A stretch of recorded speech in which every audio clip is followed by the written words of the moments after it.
This is the Rugby Ascendant podcast with Envia Velman and Chris Wyatt. The Rugby Ascendant podcast. I'm chatting to Chris Wyatt as usual. And Chris, once again, you surprised me with your T-shirt or your rugby jersey. And this week it's a 2011 one. Tell me about that. Oh, yeah. This is a 2011 from New Zealand. It was the first World Cup I ever got to go to. I wasn't supposed to be able to go to it. Initially, I was supposed to go to Chad as the defense attaché, and a general officer found out that I was at the attaché course at the U.S. Africa Command and wanted to strengthen his division. And so he intervened, and I got diverted from Chad to Stuttgart. All in all, not a bad diversion. But the point of that story was that I arrived and rocked up, and originally I had scheduled to go. I talked to the ambassador because it was going to be 6 months after I arrived for the World Cup. He said, it's good to go. You can go. And now I arrive in the summertime, Northern Hemisphere, and it's just a few weeks away. That's the World Cup. So I'm like, I can't go. But they reorganized my division, and I went from being the chief to the deputy chief because I was a lieutenant colonel instead of a full colonel. And that general had been moved suddenly. So the reason for being brought there was forgotten. And now I wasn't the chief anymore. So I said, can I take holiday? And they're like, yeah, sure. So I went to the World Cup on short notice, and I purchased in New Zealand. It was fantastic, and it was an amazing World Cup, my first one ever, and I really enjoyed it. I have to say that the final was pretty turgid and boring, but beyond that, it was an excellent World Cup. And I would say that outside Japan, New Zealand have been the best host for a World Cup thus far, in my experience. Yeah. Well, that's, of course, the World Cup where Bryce Lawrence put an end to all our dreams. It was at the semi-final against Australia. It was a semifinal. That's right. Yeah. Did you watch that? I did, but as usual, I wasn't in New Zealand. I watch all those games when I get back home on television. I just go for the knockout, for the pool stage, I should say, not the knockouts. And it was just, but that should have been a final, but the final was France and New Zealand was. Yeah, I remember. Yeah. Can't believe it's that long ago already. Anyway, yeah. All right, this weekend we had the Springboks take on the All Blacks, probably the biggest game of the year, I would think. Always, the old rivals facing each other, and at Ellispark of all places. I attended for the first time. I told you that before. I was blown away by the atmosphere, by the spirit in the stadium. A couple of things that bothered me a little bit. But your thoughts? You also again did a play-by-play and a color commentary. Tell me about that. What you thought, just in general, of the game.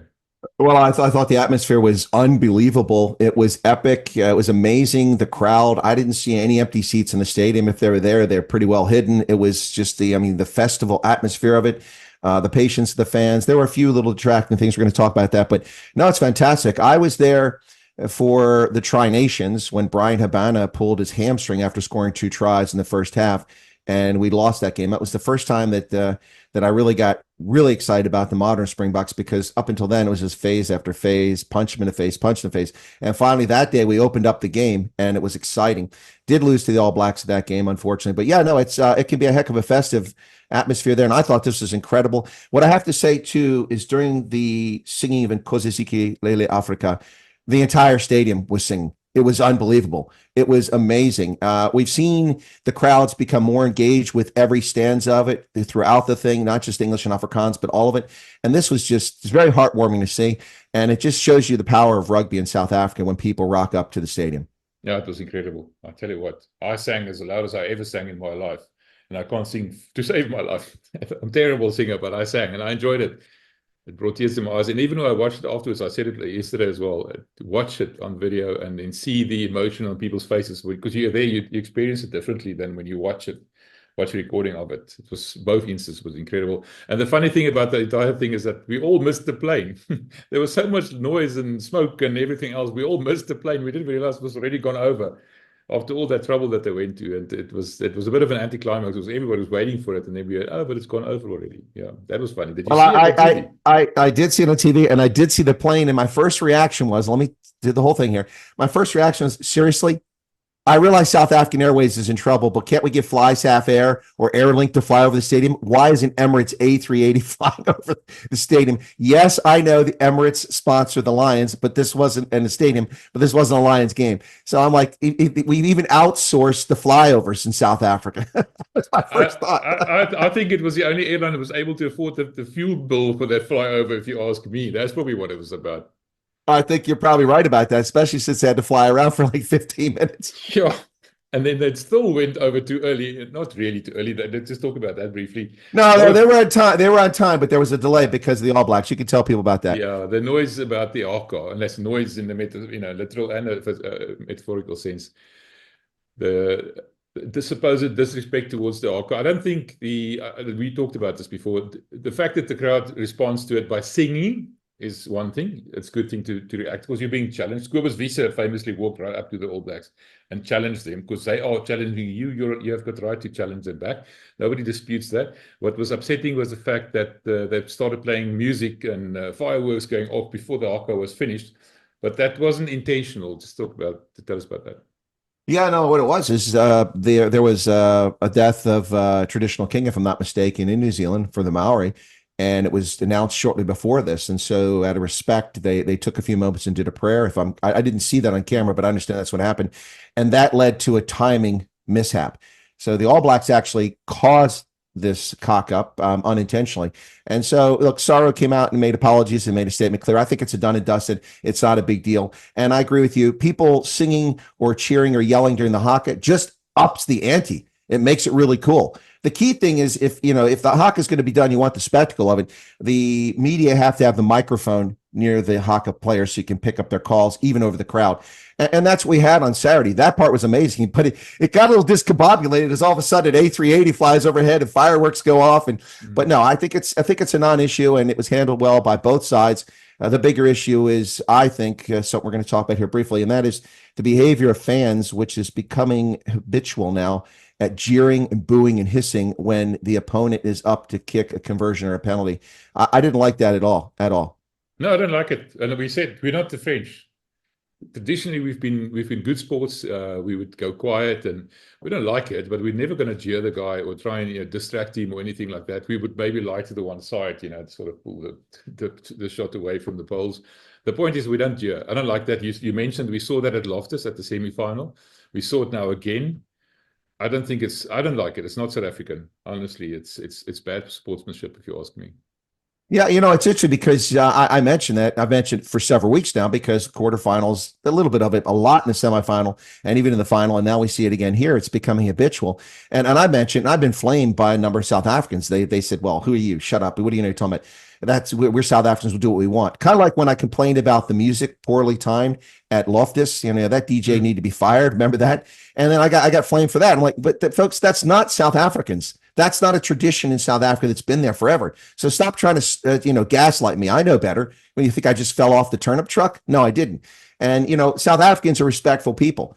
And there's no reason for that. If people want to jeer and hiss, that's just, I think that's unfortunate. But anyway, we can't control 50,000 people. And there were probably 48,000 that were jeering and hissing. So I'll leave it at that. No, that would jeering and hissing. I don't think so. But I wanted to ask you on the subject of the DJ. We talked a lot about the guy at Loftus, and even at Ellispark, the DJ was irritating. To be perfectly honest, didn't like the music. You don't have to play me Sweet Caroline for me to get excited about the game. It's not. I don't think it should be part of rugby. I think that's something that they have to revisit. Let the crowd G themselves up. Let the game make them excited. Let the spirit of the people around you make you excited. Not singing Sweet Caroline, like I just mentioned, or this Lekker op Loftus, or whatever that might be.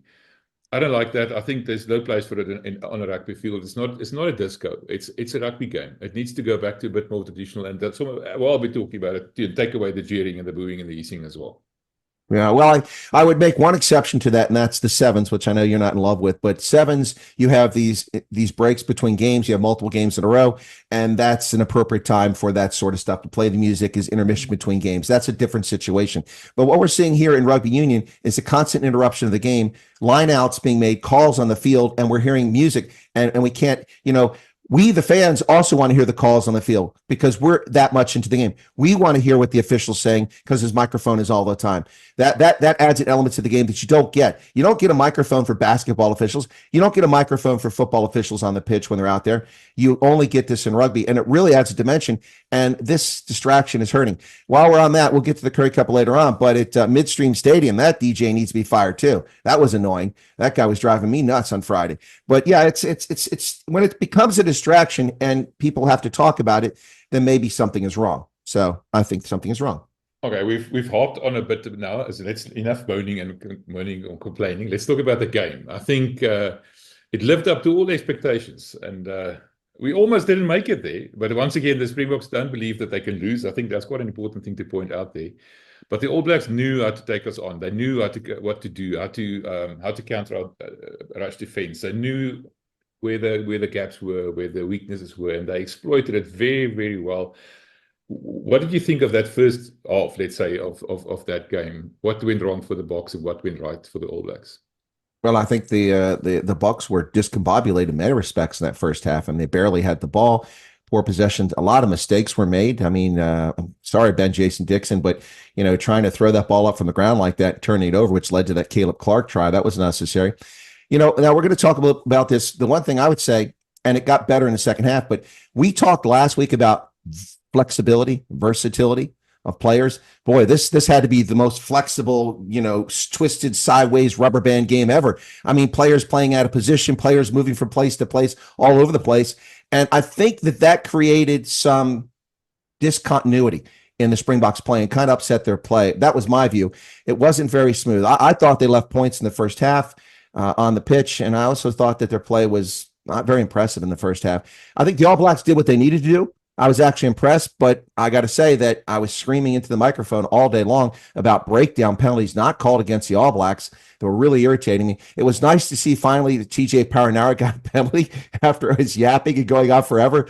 And that finally that kind of cleaned up the All Blacks a bit, but they still had I think 15 penalties in this game. So I wasn't really impressed by the Springboks in the first half. And when we do score grades for some of these players, I've got some harsh words for a couple guys, but anyway, not impressed. And I thought the All Blacks did what they had to do, and I'm not surprised they were leading to half. No, let's talk about the Springboks. You mentioned Ben Jason Dixon, one of the stars of the games against Australia and earlier in the season, one of the almost finds of the season. And then this game, I don't know what happened, if the occasion was too big. He was yanked off after 38 minutes. That reminds me of what happened to Manie Libbok in the semi-final against England in the World Cup. I don't think it's the end of his career, definitely not, but he definitely did not live up to the expectation. And then Rassie used the excuse that he was trying to give Pieter-Steph a bit of a rest to move to 7, honestly, really. Yeah, that's nonsense. Yeah. that boat doesn't float. No, not even remotely. So yeah, that I was a bit surprised with. But who I was impressed with, and you and I sat in that press conference with that poor guy at the end of the URC final with Ruan Orkia. He overcame all those bogeys and all those things that sat on his shoulder and whispered in his ear, and he showed us what he can actually do when he's just allowed to play rugby and not be the captain, not being saddled with that responsibility. He's an exceptionally good lock, and we saw that on Saturday. Well, you're very high on Ron, and rightly so. It was a brilliant performance on his part.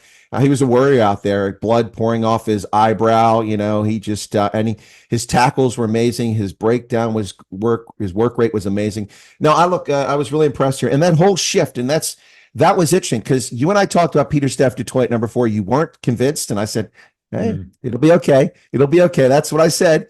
It was not only was it okay, he was very good in that number 4 position, but we had this shift going on where Ruan Orkia had to come out for the blood bin.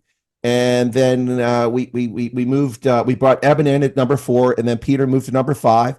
And then Ben Jason Dixon wasn't up to scratch. So when Ruan was back, Ruan Orkia came back in after the blood bin. He went back to number 5. And then Pieter-Steph du Toit, wearing the number 4 jersey, moved to the number 7 position. And out comes Ben Jason Dixon. And I thought that was absolutely brilliant selection and coaching right there, because I don't know if it was the moment. I don't know if it was the All Blacks in his first time against them, but Ben Jason Dixon, a player that I'm very high on, who's very talented and who will be back. This doesn't end a career. This is just, everybody has an off day. He just wasn't getting it done, and he was making mistakes. Maybe the pressure of the moment. Maybe, sometimes you're up for the moment. You're in the game. You're not panicking, but you just don't have a good day. The ball doesn't come your way. When it does, you find yourself out of position. Ben Jason Dixon made a couple mistakes that cost us badly, but he's not the only one. I mean, another one, I think, because of players shifting around, was the pass for Sia Khaleesi that was thrown right to Jordy Barrett. I mean, that was a heartbreaker. Oh, my goodness. That was like watching, a tier 3 nation playing. That was pretty sad. And that was so obvious. Jordy Barrett, what a what a consummate genius player that guy is. He just saw that thing coming. I mean, he saw that pass coming from Nelspruit. Yeah, but that's because it was the fourth time in a row that we made the same move. No, a blind man Well, could yeah. see that thing coming. Yeah, no, for sure. I mean, that's Yeah, the thing. but nobody came for the sixth time we did it or the third time. Anyway, Yeah, but it was what I'm absolutely saying, it shows you you're playing against probably the second best, or at worst, the third best team in the world. Highly intelligent, highly capable players, and you're doing something that predictable. Yeah. You have to expect to be punished. That's just the way it is. I think we were lucky not to give more points away in the fact that we were trying to play this expansive game that we were not ready for, and I don't even know if we are ever going to be ready for. But I want to talk to you about Pieter-Steph quickly. Something that I noticed when they were going to the scrums, you said now that Peter moved to 5 and Eben moved to 4. They didn't. Eben stayed at 5 and Peter went back to 4. They scrummed with Pieter-Steph at 4 and Eben at 5. I specifically noticed that. Oh, you're right. You're right. You're right. And I guess I got caught up. I guess I got caught up in the moment. That's interesting. They must have been trying something. I mean, because that's a natural thing. Put them back where they were used to playing, but they kept them there. Yeah. So what was Rassie trying to find out there? What was he texting? You know, that's what I'm interested in. We're trying to figure out what's inside Rossi's head. I think it's very scary. It's not in his I think he's very scary inside there. Hey, listen, let's shift real quick to the Bongi Umbadami non-try. Yes, yeah. Well, on that subject, while we're talking about that, the non-present TMO, because it sort of goes hand in hand, doesn't it? Oh, there was a TMO for this game. Allegedly, we think so. I heard he was at News Cafe. I heard he was on the way to Kruger National Park or something. I'm not sure. Well, it's a trip to South Africa. Why not experience everything, right? Yeah. He went to Kruger. Oh, my goodness. Yeah, the TMO was non-existent. First off, let's be honest. You could make an argument, I don't think a convincing argument, that Bongi lost control of the ball falling forward, but then got his hand back down on it as it hit the ground. I don't think it's a convincing argument, but one could make that. And, you know, is it compelling evidence to overturn it? I thought it was compelling evidence to overturn it. And why wasn't a TMO review on that? So that's the first thing. But, you know, the Kiwis feel aggrieved, but they shouldn't, because their first try was blatant forward pass.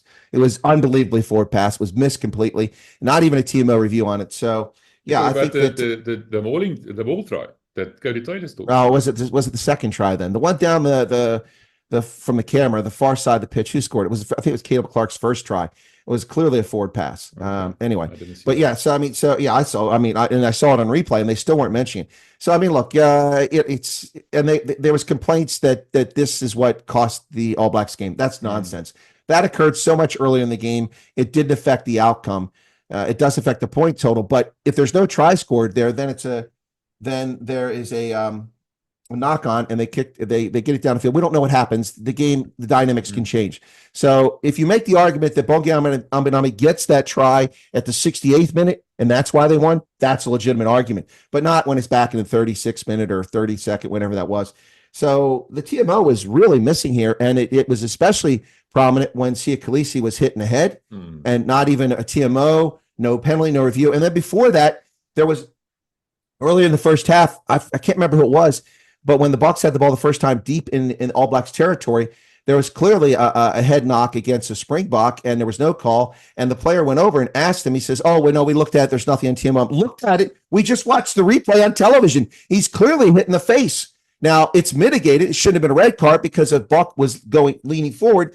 You know, it wasn't standing upright, so you can mitigate that, make it a yellow card. But it wasn't even a penalty. It was right in front of the post. We were robbed of 3 points. It's unbelievable. And then Cheslin Colby on the other end, 5 meters out, running sideways. He's trying to get a gap in there. And an All Black grabs him like this across the face and tries to tackle him. It snaps his head around. And there's no call, no TMO review. It wasn't like it was in the midst of 15 or 20 players. You couldn't see it. It should have. So I don't know where the TMO was, but like you said, maybe he's on his way to Kruger. But I'll tell you what, and before the game, they announced TMO. I'm like, who's this? I never heard of this guy before. It was out of his depth. On that subject of Bongi's try or no try, Jared Wright wrote on Planet Rugby. I don't know if you read that. He made quite a good argument. I'll send you the link. He said Jordy Barrett does that. He doesn't tackle. He tries to rip the ball. He knocked the ball out of Bongi's hand into Bongi, and then Bongi regathered it. So the knock-on wasn't Bongi losing it forward. It was Barrett knocking it back. That's better.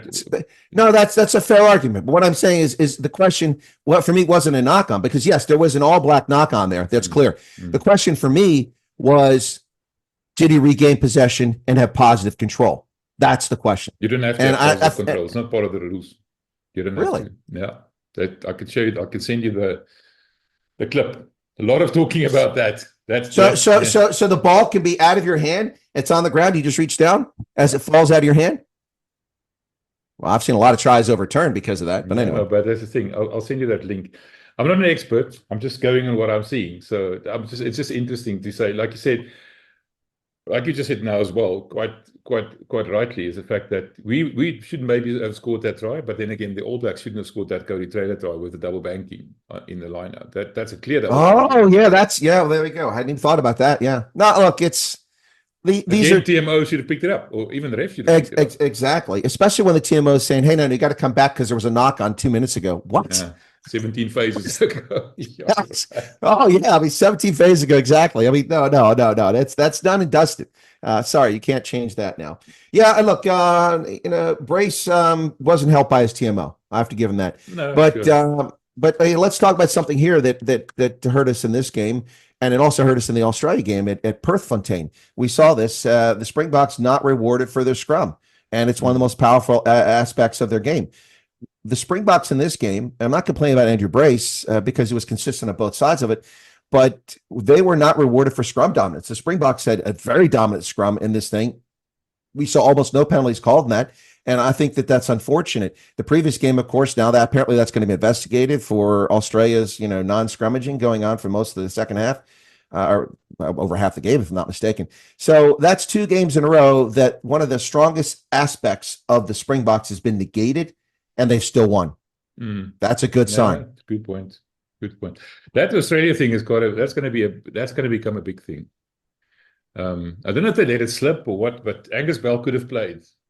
I'm not sure. I'm not going to go into the detail. South Africa wouldn't have asked for a proper investigation if there wasn't something there. Because what I ended up, they didn't have to compete in the scrums, and they ended up with an extra loose forward on the field. I don't know if that hurt them with the mauls, maybe, when they struggling to defend against the maul, because when we couldn't scrum, we went to mauls. So maybe it sort of backfired, But the point is that they bent the rules, I would think. And I would go further, maybe not just bent it, broke it. You're not supposed to be able to do that. I don't want to go into that because I don't know enough about it. So let's not go into Well, you're bringing up complicated laws here, and I think you need to be an attorney for this conversation. Absolutely. If you're not a lawyer, you can't be a rugby enthusiast anymore. That's just the way it is. All right. So first off, Springboks struggled to be in the game. They yanked Ben Jason. Just after halftime, like you just said, Jordy Barrett scored that intercept try, and the Boks were at fully on the defensive, 3 tries to 1 down, and then 4 tries to 1 down. And then they made a comeback. And part of that comeback was the fact that the bench came on, 5 of them at one time. And then the All Blacks only brought on their bench. That's 48th minute, I think, our bench came on. The first All Black replacement only came on in the 60th minute. And to me, that's where the difference lay between these two sides. The Springboks, and they were very, very equal, very, very close to each other, but the bench miles apart. And that, to me, made a difference. Well, I think once again, the not-so-secret weapon of South Africa in the Rossi era has been the bomb squad, the bench, especially the front row, but not exclusively, but just players coming in who have the energy and the drive, and we saw it here. We talked a lot about Quagga Smith in previous conversations and I said he's a great player. I've loved him since he was a Blitzbach, and I think he's amazing, but he seems to be a lot better coming off the bench this season. And that was the case again here. My goodness, what an impact he had off the bench. He wasn't alone, but he was just amazing. I thought Steenekamp, except for a cock up that led to 3 points, by going off his feet on Eben, securing the restart. Other than that, I thought he had a brilliant off the bench performance. That was pretty good. And Elric Lowe, he was great off the bench. He was really good off the bench. It was fantastic. I think Grant Williams was also very good, but then I don't think Cobus had a bad first half. I just think it was we got the same sort of thing, but both of them are really dynamic, fast players who distribute the ball very well. I think one guy off the bench that was kind of lost out there was Henri Pollard. Didn't seem to have much of an impact, wasn't out there all that long. And I don't know if he's still finding his role with Sasha moving to the 10. But again, this is part of that flexible side. Was he playing inside center, I think, for a bit there? Yeah. Yeah, no, I disagree with you there. He made a big difference, and not so much the position that he played, but what he managed. Go look at it again. Look at his body language, showing them around, playing traffic cop. That's the difference that he made. Yeah, that's Okay. yeah. No, I hear what you said, but he came on as a 12, and he started whispering into Sasha's ear. That last final kick that Sasha just put out, in the corner there. We all thought he overcooked That it. was Yeah, yeah. Look, I thought it was going to be overcooked too, but I'm like, yeah, wow, that was dead-eye dick right there, man. yeah, That was yeah. brilliant. Well, that So, just shows you Sasha can be. But then, he had some. Anyway, for me, Sasha, this game was up. It was down for him. A lot of the pundits on Planet Rugby and Rugby 365 and the others who rate the players had very, very wide disparity in how they rated Sasha Feinberg and Umzula. And I think that's because I think those of us watching the game got caught up in his great performances, or we missed when he was performing poorly out there because he had a mixed bag out there. It was, but all in all, he did what he needed to do, but it was a mixed bag. And I tell you that 61-meter kick was brilliant. That was absolutely brilliant. I thought it was a ghost of Franz Sten out there. I thought the same thing. Yeah. Hey, we can kick from our own half again, We kick from our 22 and score. Yeah, it's because it went over by a mile. It was that thing was almost in the stands with the spectators. Yeah. No, you're right. That was brilliant. I mean, that must have gone 71, 72 meters, maybe 73. Yeah, and then the final kick that would have put us up 34-27, sort of a straight kick closer, he missed it, Yeah. But the funny thing, the interesting thing there was they entrusted him with that kick, didn't give it to Andre. That's the important thing that we have to note there, that they trusted him to take that kick. Yes, maybe he didn't make it, but next time you will, because that's how you learn. Yeah. Well, he had a better day than Monty did at the office for the Western Province. We'll get to that in a little bit. Monty. Yeah. Oy vey. And you talked about Fassi as well. I don't think he had a bad game. I don't think he shot the lights out. I don't think he did exactly what was expected of him. He's not going to be the first choice number 15 going forward when Willemse comes back, and Sasha maybe is the preferred number 10. Sasha can also play number 15. Lots of permutations there, but I think Fassi ticked the boxes, maybe not all of them. And maybe not, got full marks and everything, but I was happy. He made a couple of stupid decisions, like, catching the mark and then kicking the outright here. And then, when he attacked, he put that grubber through for Chesley because it looks better, but David Jalenda was right next to him on the inside. That would have been a better chance for a try there. But I think all in all, exciting player. I mean, he cut through them like a knife through butter. He caught his own up and unders. That takes a bit of a special player, and I think he was quite steady. Did good defense, especially in the beginning, those opening minutes. I mean, we were defending for our lives, and he got the yellow card as part of that defensive effort of him. I think he proved his whatever his worth there in this, especially the opening minutes. Yeah, I'm gonna have to go back and brush up on the laws there, because I was like, "What, a yellow card? How was that cynical?" I mean, anyway, I guess I did not fully understand the law there. Side. Yeah, that's what it was. But you should have gone around and tackled again. But I mean, how do you do that? The guy's 2 meters away from your goal line. Exactly. I mean, that's a kind of a tough rule, but that's the other thing. They overcame. They survived with that yellow card. That was a big deal.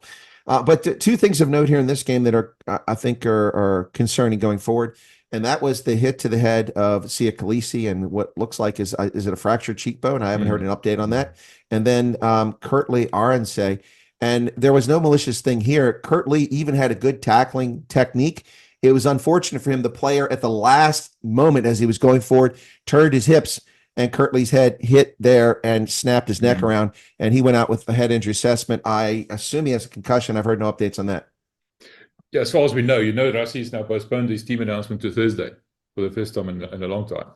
Yeah. And I think it's maybe a bit of gamesmanship, but it's probably just to make sure who's going to come in on the wing. And I want to talk to you about that a bit. Who do you think is going to come in there? The one thing that I did not like, and this, again, Andrew Brace, just going back to him briefly. Last year, I remember against the Pumas, Grant Williams was knocked dead cold out of right in the opening minute of the game. He was lying there, and then unconscious, but Brace let the game continue, and Kurtley couldn't get up, and Peter Steff was trying to draw the ref's attention to it. And I saw that. I mean, he was just groggy, and I was screaming that. And I think to him, like, stop the freaking game. Yeah, this is and there's it's not like it was away from the ball on the opposite side of the pitch. It was right. The play was right around that. I mean, it could have been exacerbated. Yeah, it was Peter Steff Detroit trying to get his attention there, and finally he stopped it. But I mean, that was several seconds of a player who clearly was stumbling and not coherent. And That's look, I mean, where's the side judge? The side judge has a role too. He should Yeah, have been screaming into the microphone or yelling true, or true. well, so it's not just Brace. There's three officials out there. We forget the ones on the side sometimes. And we saw it. I saw it this weekend. I saw a side judge in one of the Currie Cup games when the official couldn't see if it was a try. Came up, couldn't see if it clearly grounded. Came over and said, "Hey, I have a no try. I couldn't see a grounding. Did you?" And he goes, "Yeah, it was clear grounding. All right, we're not going to TMO. Try." So Yeah. I mean, those guys are there for a reason, and gals. All right, and let's going back to that Siya Kolisi tackle. Sam Cane again, it's exactly the same thing he did in the World Cup final. Guess he didn't learn And anything. well, clearly not. I mean, he got a red card in the World Cup final. Probably cost his team the World Cup, if you ask me. Yeah. Or a good contributor to it. And then now he does exactly the same thing. And I must be honest, apart from that tackle, he was anonymous. I never heard his name once, in the entire game. I didn't even know what he was doing there. It's funny. Yeah, exactly. Let's see. In this game, I barely heard the names Rico Ioane. Mm. I barely heard Artie Sevilla, although a bit more in the second half he picked up, but he was not there in the first half. Scott Barrett, barely any contribution there. And then, of course, as you just said, Sam Cane. Sam Cane, I mean, that's probably the one I heard the least of. A lot of Ethan Blackadder, a lot of carries by him, a lot of work by TJ Paranara. And Damon McKenzie, a bit of work. Caleb Clark was very busy. Jordy Barrett. Another player, virtually no impact whatsoever in this game at all, was Bowden Barrett. I forgot he was playing. Yeah. Seriously. Yeah. He just disappeared. I mean, the All Blacks were in this game with only like 4 or 5 players actually contributing, in my view. That may be a bit over harsh, but if you're objective, you look at it, that's probably a fair statement. Yeah. No, you're right. So talking about Caleb Clark quickly, those 2 tries that he scored, that one try, the one specific, the first one, where both Jesse and Cheslin shot out of line in the same movement. That was a bit of an amateurish thing, I would think, and that, led directly to the try. I'm not sure if that's the one you refer to where you saw a forward pass. But the fact that both those 2 exceptionally good defenders made such a mistake in the same move, that's odd, don't you think? Yeah, it begs the question: is there some sort of defensive or offensive shift that we don't know about that was considered? Maybe there's a play that they have in response. I don't know, because it was really weird, especially to 2 really good quality players make such a foolish mistake like that. Yeah, we had a few of those in this game. It was look, I mean, here's the thing, and this is what I want to say about both sides. The thing I always say about the All Blacks: it doesn't matter if they've gone 1-12 in a test season. You play the All Blacks until the hooter goes off, the ref blows his whistle, and that ball goes in touch, because these bastards will always come back. They never give up. They never say die. They never surrender. And that is something that is consistent about the All Blacks, regardless of the level of talent on the pitch. And they will hurt you. They will hurt you. You know what I say about the Springboks? In the Alistair Coetzee era, I couldn't say that. This team would fade and just give up quickly, and it showed on the pitch. And even in the Rossi era, there's been times when we just let the game stay too close. Look at winning by 1 point, winning by 1 point, winning by 1 point. But what I see with the Springboks is they have the same never say die. We can come back from any deficit. The game is not over until the hooter blows and the ref's whistle goes. That is a defining characteristic of the Springboks in 2024, I believe. And I think that's why it's the best team in the world.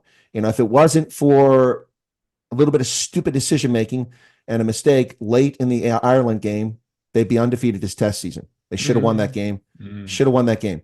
And so, there'd be no question from anybody.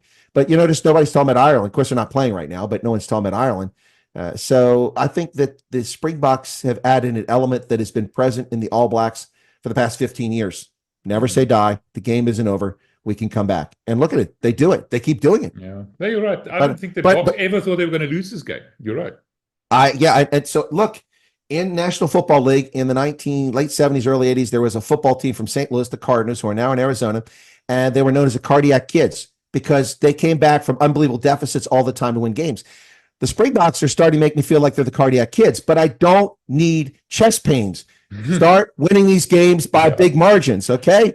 Just get out there and score 7 tries and shut down the other side. That's, but it does make for compelling rugby. And this game, whether we liked it or not, whether mistakes or not, whether it was a knock-on or not, head knocks, it was a compelling, exciting game. And hats off to both sides on playing the game and leave it all out of the pitch. I thought it was great.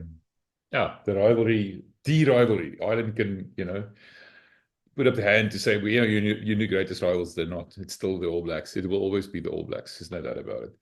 All right, listen, I want to ask you something I didn't ask you before we started talking, but just briefly, knowing that Kirtley's probably not going to play, Sia's not going to play, who would you select as your team going into the second test at Cape Town Stadium? Almost said Newlands. You know what Rassie did in the second test against Australia? 10 changes. Do you think he's going to do something similar against the All Blacks in the second test, or he's going to go, make sure that we wrap up the championship this weekend? I think there'll be some changes. Well, there's going to have to be some change because Sia's not available, and Kirtley's not going to be able. So there's already a change in the wing in the number 6. But we can, it's easy. You can bring in Quagga Smith to start at 6 if you have to. He can do that. Is he back? He was out of the. He was dropped because Eben came onto the bench, so they just dropped Barku. Okay, but that's the guy I would start there and then bring Quagga off the bench. On the wing, there's so many options here. It's take your pick. What people are saying is Fussy on the wing and Willie at fullback. What do you think about that? I think that'll work fine. I think that works fine. I like that as well. And another option, which isn't going to happen, is Sasha at fullback and Pollard at fly half. Oh yeah, that's an interesting. I like that. That would mess with the All Blacks, and I think that would be brilliant. You know what? Mess with all of us if they bring Marnie into 10 and Sasha at 15 or something. Okay, I'm going to confidently say that's not going to happen this weekend. I wonder about that now. I mean, that poor guy. We'll talk about the Currie Cup, but he couldn't kick to save his life again this weekend in the Province Currie Cup game. Yeah, I mean, really. That's worries me. On home soil. Yeah. So I think in terms of I think you're going to see Ruan again, Eben at number 4, number 5, those two, Peter Steff at 7, Marco at 6, maybe Elrich at 8, or Visa, either or. I think the bench is going to be different. I think they're going to start the alternative bench. Yeah, I agree. But it's going to be fascinating. The front row, alternative front row. Sorry about that. No, I got you. But what's going to be fascinating here with all this is that when our platoon of injured locks begins to come back, Ruan Norkia is working himself in there. RG Stamen is going to be back at some point. Lou Diaga is going to be back at some point, and Ruan is getting it done. So tough decisions coming down the pike if he keeps playing at this level. Yeah. No, you're right. But, Rassie's always rewarded incumbency, like Jasper Wiese, out 3.5 months, just walked back into the starting team the moment he could. And played brilliantly. And he did. He played like a bowling ball. It's exactly what you expected of him. Yeah, he did well. All right, enough of that then. Just briefly about Australia and Argentina. Australia pulled off a miracle there. They were way behind in the beginning, and then they managed to win that game. We're not worried about Australia at the moment. We're more worried about Argentina because we still have to face them. What did you learn from that game? Well, actually, it worked to our favor because the Pumas lost, but I was rooting for the Pumas because that would have knocked the All Blacks down in the 3rd place. I was more interested in that. Listen, I watched the game. I called the game. I hadn't planned on doing it, but it was a kind of boring affair in the first half. But the Pumas had domination all over the pitch, and they didn't turn it into points, and I knew it was going to bite them. And in the end, that's exactly what happened. They choked away a victory here. And this was Augustine Cravey's swan song at home. The 19-year Puma, who has the most test matches ever for Argentina with 110 now. This was his swan song. And that was not known. That was just announced a few days ago. He just decided that for the good of the team, it was time to hang up his cleats. That's what he said. So I understand he's probably going to play the rest of the Rugby Championship, but the games are on the road now. So he will no longer be performing home wearing the blue and white hoops. And it's kind of sad. I mean, Augustine Cravey is kind of a throwback player. I like him. At times in the past he's been really effective. Other times he's kind of not there, but he's been consistently with the team, and so he's out. But I always love covering the Pumas when I do the games because that's like some of the coolest names. I mean, when your surname is Chocobaris, I mean, how cool is that? Yeah, sure. Santiago Chocobaris. It's pretty cool. But no, the Pumas squandered a victory here. The Wallabies never gave up, but they weren't very impressive at all here. I mean, I'm looking at the list. Harry Wilson had a decent but comeback because he had been neglected the past two coaches. But I wasn't really impressed with this bench at all. Tom Wright didn't impress me. I'm looking at any names. You mean the fullback? Yeah. I'm looking for anybody that stands out. I mean, Len Iketal, nope. Corabetti, had a good, solid game as usual, but no flashes of brilliance here. And Rob Valentini, who's usually the guy that causes so much chaos, I didn't see much out of him in this game, so I was really not impressed by it. Over on the other side of the ball, Chuck O'Barras I thought had a good game, and yeah, they just squandered it. So it's just a shame. I'll tell you one player that, and I was a bit surprised, Julian Montoya, who's the captain, I thought had an abysmal game. And he stayed until very late. They didn't bring Cravey in until what, 68 minutes or 60 something like that, 70 minutes. I think that Montoya should have came out of the game after the first half for poor performance, but he stayed out there because he's a captain and he hurt his team, in my view. Just my thoughts. Just briefly on Cravey, I think he's done because the second game is again in Argentina. Remember, so both games are Argentina, like both All Black games are now in South Africa, and then we're going to play them, and they're there, and they're going to play us here. So I think that's that must be it then. That's his last game, 110. And interesting, he started off as a flanker for the Pumas. Yeah. So sounds like a Heineke Meyer move, you know. Oh, you're not a flanker, you're a hooker. He loved telling people that. Yeah, there we go. All right, let's talk about the Currie Cup briefly. You gave me a good go about the Bulls losing so badly at Midstream College. I was there. I almost died from the cold. I've never been there so cold in my entire life. And the rugby wasn't much better. It was an abysmal showing. Well, that's a matter of perspective. I think the Lions fans were pretty entertained. Well, I've got blue lenses, you know that, so I can't deny that. I knew we were going to lose. I must be honest. I thought because it's a URC team. I watched those Lions warming up right in front of me, and I thought, oh my, is Morne van der Berg and Frankie Horn and all these big names, and I could see them. And then I look at the Bulls over there, like young guys, a couple of big names like Mpele Gumere. And Merve Olivier was one of the players of the year for the Bulls, but still, outclassed. I mean, but Cornet beats who? Yeah, wait. Let me tell you who Cornet beats is. That's a big problem. That was the SA Under-20 Junior Springbok of the Year. He got the award. And he's I got you. I'm not denying his talent, but I'm saying it's not a known name. No, but I mean, he's one of those guys that Jake specifically said he was very upset for losing him because he's going to Leicester Tigers. Yeah. In October, I stopped him and asked him, why is he still here? And he says, no, he's only going in October. Jake was very upset because he got the award at the Springboks Awards for the Junior Springbok of the Year. Big loss. But even so, still outgunned. And it worries me in the sense that I thought that the Bulls, been building the squad to build a better depth and everything else. Shouldn't they have done better against a URC team like the Lions, who's not maybe the biggest or the best URC team in the competition? I thought it would be a closer game. It wasn't. They were never in the game at all. Well, I agree. I mean, we watched the Bulls URC team beat the Irish national side in the URC against Leinster. That was so I would have thought that, but look, I did predict this. I did call the Lions were going to win this game. They've been the most consistent team of late. And I did express to you some concerns about the Bulls. And, we talked about players going off for the URC, that sort of thing. So, and also said, it's got to suck to be a Bulls fan because 8 games undefeated, 80% of the season's over, and you've dominated pretty much everybody.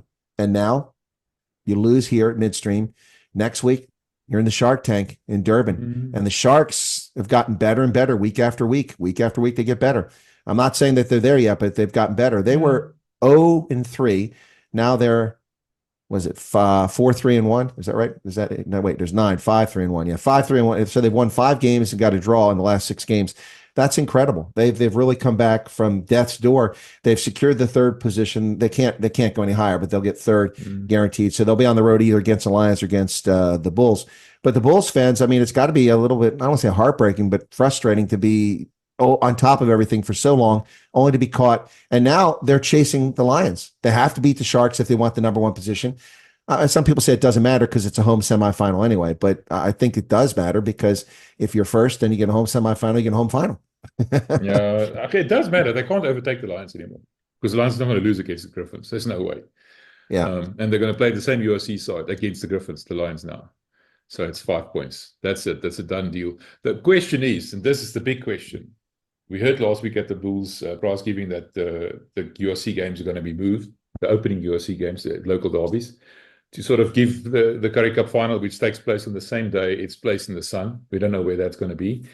And No, that's a bit of a spanner in the works, if I can use the South Africanism. I asked Jake about that. He said, no, it wouldn't have affected, but I know it would have affected them. Even asked P, where he said the same thing.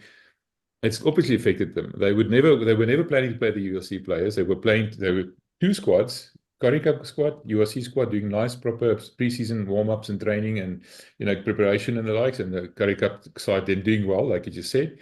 Now suddenly they're facing URC teams towards the business end of the season, including the Sharks, by the way. And now Plumtree is now coaching the Sharks again. He took over last weekend. I don't know if you noticed that. So JP Peterson's got back to the under-21s. Suddenly it's a completely different ballgame. It's like the rules have changed right towards the end of the season. I'm not complaining because I'm a Bulls fan. I'm complaining because I think they should have done this before, because then everybody would have made the same decisions.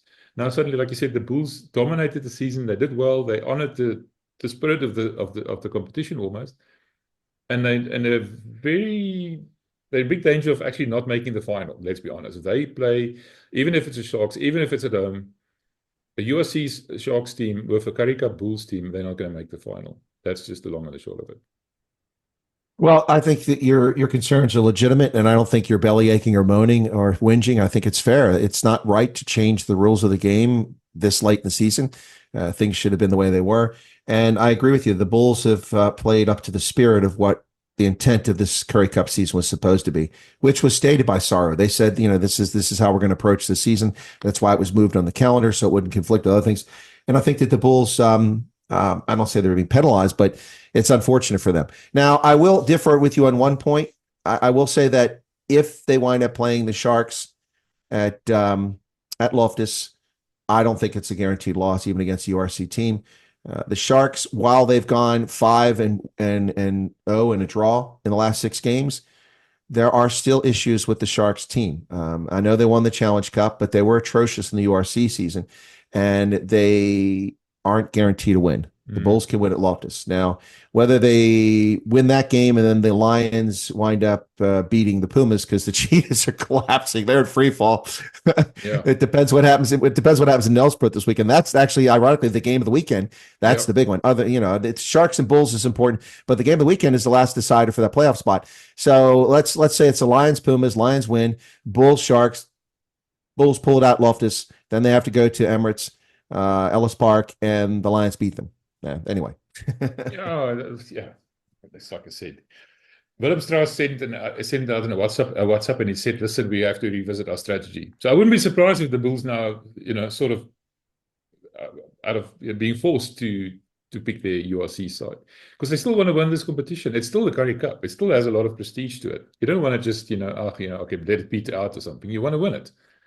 So we'll see what happens there. So just talk about the teams in general. You mentioned the Pumas after the Cheetahs being in free fall. We talked about this morning, my friend Renan and I.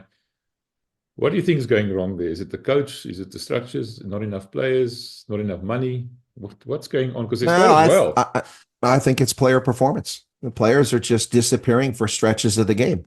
I mean, look, I don't mean to pick on him, but Cohen Jasper was just not there for a lot of this game, and he got replaced. Michael Annis finally came in to replace him off the bench. It's just not happening, and players are making dumb mistakes. It's a team that's disjointed right now.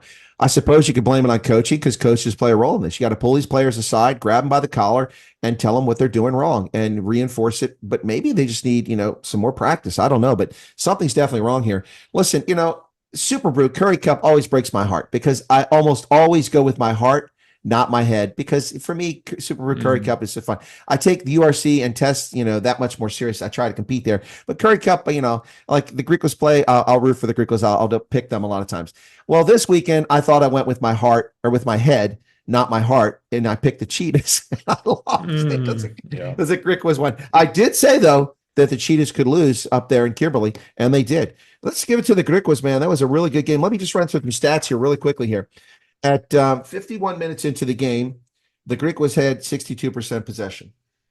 37, these are just random stats. At 37 minutes in the game, the Griquas had 358 meters to the Cheetahs 91. Ouch. That's a lot of running and a lot of not getting the ball. Times 4. Yeah. Yeah. And then at 30 minutes into the game, the Griquas had only had to make 10 tackles. Can you imagine that? Just 10 tackles. You can make 10 tackles in one series of phases, one possession. So 56 the Cheetahs had made at that stage.